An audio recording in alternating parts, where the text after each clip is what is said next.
राधे राधे दोस्तों, आइए सुनते हैं हर छठ एवं हर षष्ठी व्रत कथा। एक गांव में एक ग्वालन रहती थी। वह दूध इकट्ठा करके पास ही के गांव में बेचने के लिए जाती थी। वह गर्भवती हो जाती है और उसका बच्चा होने को होता है, लेकिन उस ग्वालन का पूरा ध्यान सिर्फ दूध में ही रखा रहता है।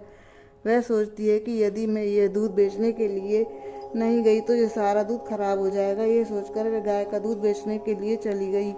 रास्ते में ही उसका पेट जोर से दर्द होने लगता है और वह एक पेड़ के नीचे जाकर बैठ गई।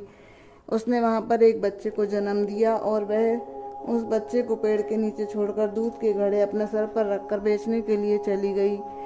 उस दिन हरछठ की पूजा का दिन था। उस दिन की यह मान्यता होती है, जो भी महिला हरछठ व्रत करती है वह भैंस के दूध का ही सेवन करती है। जो महिला व्रत करती है, यदि उसको अपने व्रत को सफल बनाना है तो उसे भैंस के दूध का सेवन करना आवश्यक होता है। वह ग्वालन जैसे ही गांव में दूध बेचने के लिए गई, तब उसने गांव के सभी लोगों से यह झूठ बोला कि यह दूध भैंस का है।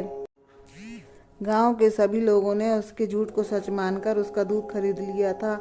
जिस पेड़ के नीचे ग्वालन का बच्चा सो रहा था, उसके पास ही के खेत में कुछ बैल घास खा रहे थे। अचानक से वे इधर उधर भागने लगे थे। उन्हीं में से एक बच्चे के पास आ गया और उसने बच्चे के ऊपर अपना पैर रख दिया था, जिससे वह बच्चा पूरी तरह से लहूलुहान हो गया था।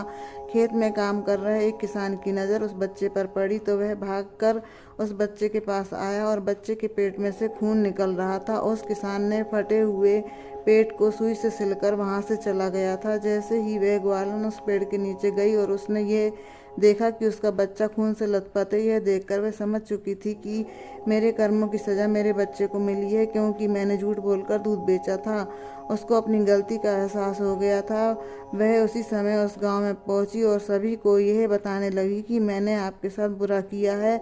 मैंने आपको जो दूध दिया था वह भैंस का दूध नहीं था, वह गाय का था। मैंने आपको धोखा दिया था, जिसकी सजा मुझे मिल चुकी है। मैंने आपके साथ जो विश्वासघात किया था, इसके कारण मैंने अपने बच्चे को खो दिया है। उसने अपने बच्चे की सारी कहानी गांव वालों को बता दी थी। गांव की महिलाओं ने उस ग्वालन की प्रायश्चित्ता को देखकर क्षमा कर दिया था और वह ग्वालन उस गांव में वापस उस पेड़ के नीचे आ गई थी। जब उसने बच्चे को देखा तो वह जीवित था और उस बच्चे को किसी तरह की कोई भी हानि नहीं पहुंची थी। उसी समय उस ग्वालन ने यह निश्चय कर लिया था कि वह भी हरछठ पूजा एवं व्रत करेगी और वह प्रतिवर्ष हरछठ का व्रत करने लगी थी। बोलो हरछठ माता की जय।